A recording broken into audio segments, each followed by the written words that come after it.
دیکھیے غلام احمد قادیانی نے اپنے فتنے کا آغاز کہاں سے کیا تھا یہ سمجھ لیجئے۔ پہلے وہ ایک مناظر تھے، بہت اچھے مناظر، غلام احمد قادیانی تھا کہنا چاہیے، غلطی سے طے کے بیٹھا ہوں۔ آریہ سماجیوں سے مناظرے کیے، عیسائیوں سے مناظرے کیے، مناظروں میں فتح حاصل کی، مسلمانوں کی آنکھوں کا تارا بن گئے، محبوب ہو گیا۔ اس کے بعد اس نے ایک فتنہ چھوڑا، ایک شوشہ چھوڑا، نبوت اور وحی تو رحمت ہے، رحمت کیسے بند ہو سکتی ہے؟ وحی تو انسانوں کی ہدایت کے لیے ہے، انسان ختم نہیں ہوئے وحی کیسے ختم ہو جائے گی؟ دیکھیے بظاہر یہاں دلیل ہے، اٹ اپیئرس کنونسنگ، بات سمجھ میں آتی ہے، یہیں سے یہ حل مل جائے گا آپ کو۔ کیا وجہ ہے کہ بڑے بڑے اعلیٰ تعلیم یافتہ لوگ جو ہیں اس کا شکار بن گئے؟ دنیا میں ایک ہی مسلمان نام کا سائنسدان جو ہے وہ آیا ہے ٹاپ پر، وہ قادیانی۔ ایک ہی مسلمانوں کا نام رکھنے والا جو ہے وہ international court of justice Hague کا جو ہے جج بنا ہے، وہ کون؟ قادیانی۔ ڈاکٹرز قادیانی، انجینئرز قادیانی، بڑے بڑے۔ یہ کیوں؟ یہ بات ایسی تھی کہ جو بظاہر دل کو اپیل کرتی ہے کہ جب حضرت آدم سے کہا تھا اما یاتینکم منی ھدی فمن تبع ھدای فلا خوف علیہم ولا هم یحزنون، انسانوں کی ہدایت کے لیے وحی کا راستہ کھولا گیا، ابھی انسان ختم نہیں ہوئے، وحی کا کیسے دروازہ بند ہو جائے گا؟ اجرائے وحی کا پہلے شوشہ چھوڑا، اور جب وحی جاری ہے تو نبوت جاری ہے، لہذا پھر آخر میں آ کے نبوت کا دعویٰ کر دیا۔ اس نے ایک مسئلہ اور استعمال کیا، یہ اصل میں چالاک اور ہوشیار لوگوں کے معاملات ہوتے ہیں۔ عوام الناس کی نفسیات کو متاثر کرنے کے لیے ایک اور شوشہ چھوڑا۔ دیکھو یہ کیسے ہو سکتا ہے، ہمارے نبی حضرت محمد صلی اللہ علیہ وسلم وہ فوت بھی ہو گئے، دفن بھی ہو گئے، زیر زمین دفن ہے، اور عیسیٰ ابن مریم وہ آسمان پر اٹھا لیے گئے، وہ آسمان پر ہے، کیسے ہو سکتا؟ اب عام مسلمان کے لیے اس میں بھی ایک اپیل ہے کہ اس میں تو گویا کہ ثابت ہوا کہ حضرت عیسیٰ ابن مریم جو ہے وہ افضل ہو گئے محمد سے صلی اللہ علیہ وسلم۔ یہ ہیں وہ چیزیں کہ جن سے حالانکہ افضلیت کا اس سے کوئی تعلق نہیں۔ اصحاب کہف اگر 300 برس تک سوتے رہے تو اس میں کون سی افضلیت ہو گئی؟ کوئی افضلیت کا سوال نہیں۔ اس اعتبار سے حضرت عزیر کو اگر 100 برس تک مردہ رکھ کر اللہ نے دوبارہ زندہ کر دیا، کون سی افضلیت اس میں ہو جائے گی؟ اللہ کی قدرت ہے، اللہ کر سکتا۔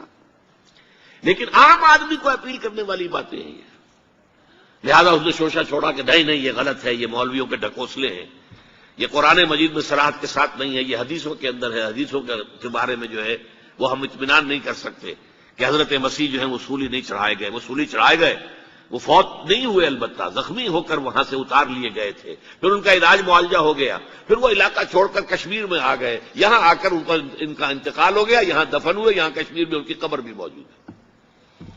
یہ دو ایشو ہیں جو اس شخص نے اٹھائے، اور اس سے عوام الناس جو ہیں جن کے اندر کے علم کی پختگی نہیں ہوتی، یا جذباتی طور پر آپ انہیں متاثر کر سکتے ہیں، یا جیسا کہ میں نے پہلی بات کہی تھی اس میں تو یقیناً ایک وزن کی بات نظر آتی ہے کہ یہ رحمت ہے، وہی رحمت ہے، نبوت رحمت ہے، اللہ کی رحمت بند ہو جائے گی کیسے؟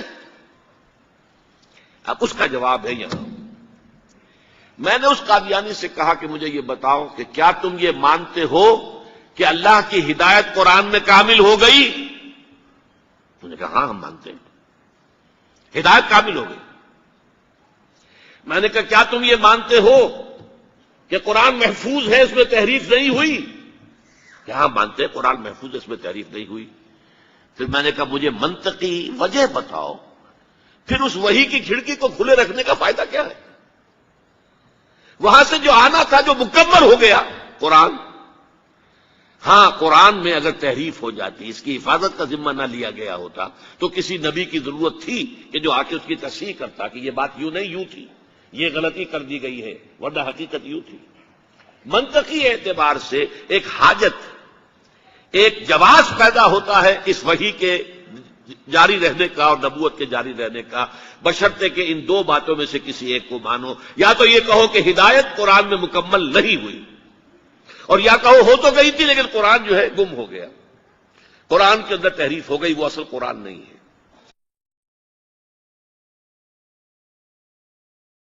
اسی زمانے میں ایک واقعہ یہ ہوا تھا، غلام احمد قادیانی نے ایک دعوتی خط لکھا کابل کے حکمران، اب میں بھول رہا ہوں کہ وہ امیر دوست محمد خان تھے یا امیر عبد الرحمان خان تھے، ان دونوں میں سے کسی کے سامنے وہ خط پہنچا.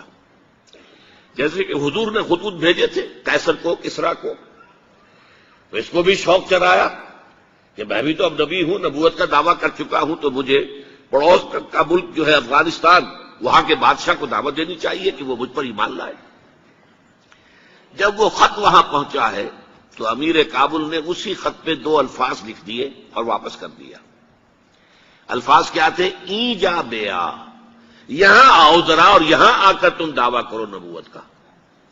یہ تم انگریز کی چھتری تلے بیٹھے ہوئے دعوے کر رہے ہو، انگریز کے سائے تلے جو ہے، اور انگریز جو ہے تمہیں سپورٹ کر رہا ہے.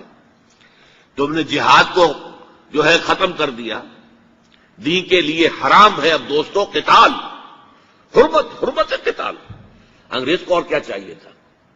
گلیڈسٹن نے، جبکہ وہ وزیر اعظم تھا برطانیہ کا، اس نے کہا تھا اپنے پارلیمنٹ میں، قرآن کو لہرا کر، جب تک یہ کتاب دنیا میں موجود ہے امن قائم نہیں ہو سکتا. یہ تو جہاد اور قتال کی بات کرتی ہے.